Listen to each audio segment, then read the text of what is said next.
કુદરતનો અનમોલ ખજાનો એટલે કે અરવલ્લીની પર્વતમાળાઓ જે આપણું રક્ષણ કરે છે અને પર્વતમાળાને સુરક્ષિત રાખે છે. આ અરવલ્લીનું અસ્તિત્વ હવે જોખમમાં છે, ત્યારે કુદરતી વારસાને બચાવવા વિપક્ષ મેદાને આવ્યું છે અને ગિરિમાળાઓને બચાવવાનું આંદોલનની શરૂઆત જે કરવામાં આવી છે. શું છે સમગ્ર મામલો તેની વિગતે વાત કરશું. નમસ્કાર, હું છું પ્રથમ મોદી, આપ જોઈ રહ્યા છો નિર્ભય ન્યૂઝ. છેલ્લા કેટલાય સમયથી લોભિયા તત્વો અને ખનન માફિયાઓની નજર આ ગિરિમાળાઓ પર પડી છે. પર્વતો કોતરાઈ રહ્યા છે, વૃક્ષો કપાઈ રહ્યા છે અને અરવલ્લીનું અસ્તિત્વ હવે જોખમમાં છે. ત્યારે કુદરતી વારસાને બચાવવા હવે કોંગ્રેસ મેદાને આવી છે. અરવલ્લી જિલ્લાના ગિરિમાળાઓના વિનાશ અને વિરોધમાં કોંગ્રેસ સમિતિ દ્વારા ગિરિમાળાઓને બચાવો આંદોલનની શરૂઆત કરવામાં આવી છે. શામળાજી બજારમાંથી નીકળેલી આ ભવ્ય યાત્રા જ્યારે ગિરિમાળાઓની તળેટીમાં પહોંચી છે, ત્યારે અહીં શાસ્ત્રોક્ત વિધિથી પર્વતોનું વૃક્ષોનું પૂજન કરવામાં આવ્યું છે. આ એક ચેતવણી હતી કે લોકો માટે જે કુદરતને વેચી રહ્યા છે અને ઉપસ્થિત તમામ લોકોએ ચીમકી આપી છે કે અમારી અરવલ્લીને જીવનના જોખમે પણ અમે બચાવીશું. પર્વતો પર થઈ રહેલા આડેધડ ખનનને રોકવા માટે અહીંથી એક મજબૂત લડતની પાયા નાખવામાં આવ્યું છે. સાંભળીએ તે આગેવાનનું શું કહેવું છે અને નજર કરીએ તે દ્રશ્યો પર. અરવલ્લી જિલ્લા કોંગ્રેસ સમિતિ દ્વારા અરવલ્લી બચાવ અભિયાન અંતર્ગત આજે અમે અરવલ્લીની ગિરિમાળામાં આવેલ સુપ્રસિદ્ધ યાત્રાધામ શામળાજી ખાતે ભગવાન શામળિયાના દર્શન કરી નાગદરામાંથી પાણી લઈ અને આજે જે અરવલ્લીની ગિરિમાળાઓ આવેલી છે ત્યાં ગિરિમાળાનું પૂજન કર્યું, સાથે સાથે વૃક્ષનું પણ પૂજન કર્યું અને અરવલ્લી બચાવ માટે અમે બધાએ સામૂહિક રીતે સંકલ્પ કર્યો છે કે આગામી દિવસોની અંદર અરવલ્લી બચાવ માટે જે કંઈ કરવાનું થશે તમામ પ્રયત્નો કરી અમે એની સામે લડીશું. પાણી બચાવવા માટે, જંગલ બચાવવા માટે અને વન્ય જીવોનું જે આ જંગલનું જે ગિરિમાળા પતાવવાની જે વાત છે એની સામે લડવા માટે અમે તમામ પ્રયત્નો એકજૂટ સાથે કરીશું. આગામી સમયમાં પણ અમારા કાર્યક્રમો ચાલુ રહેશે.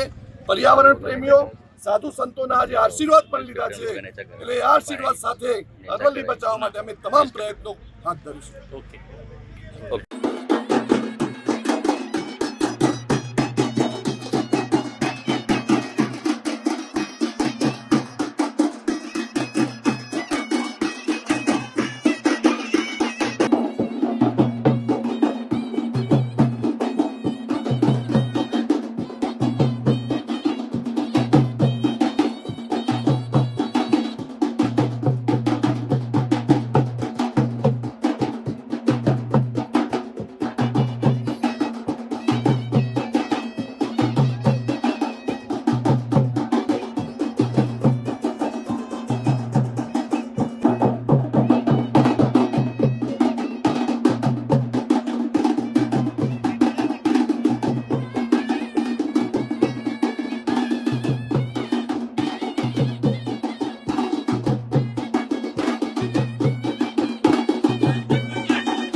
જિલ્લા કોંગ્રેસ સમિતિ પ્રમુખ અરુણભાઈ પટેલે સરકાર અને તંત્રને આડે હાથ લીધા છે અને કહ્યું છે કે અરવલ્લીની પર્વતમાળા એ માત્ર પથ્થરોનો ઢગલો નથી, ગુજરાતના જળસ્ત્રોત અને પર્યાવરણની રક્ષા કવચ છે.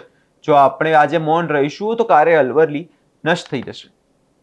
તો આવવાની પેઢીઓ માટે જે શ્વાસ લેવો અને જે જીવન જીવવું તે કેટલું મુશ્કેલ બનશે. કોંગ્રેસ સમિતિએ સ્પષ્ટ ચેતવણી આપી અને ઉચ્ચારી છે કે ખનન અને વૃક્ષાકાપ જેવી ગેરકાયદેસર પ્રવૃત્તિઓ તાત્કાલિક નહીં અટકે તો આ આંદોલન માત્ર અરવલ્લી જિલ્લાનું જ નહીં પૂરતું સીમિત નહીં રહે. ગિરિમાળાઓને બચાવો આ ગુજરાતના ખૂણે ખૂણે આ આંદોલન પહોંચાડવામાં આવશે. અરવલ્લીની ગિરિમાળાઓની સદીઓથી આપણી રક્ષક રહી છે, પરંતુ આજે જ્યારે રક્ષક જ જ્યારે જોખમમાં છે ત્યારે હવે આ મુદ્દે વિપક્ષ મેદાને આવ્યું છે અને હવે જોવાનું રહ્યું કે માત્ર રાજનીતિ આ મુદ્દે કરવામાં આવી રહી છે કે ખરેખરમાં વિપક્ષના જે નેતાઓ છે તેમને ચિંતા છે.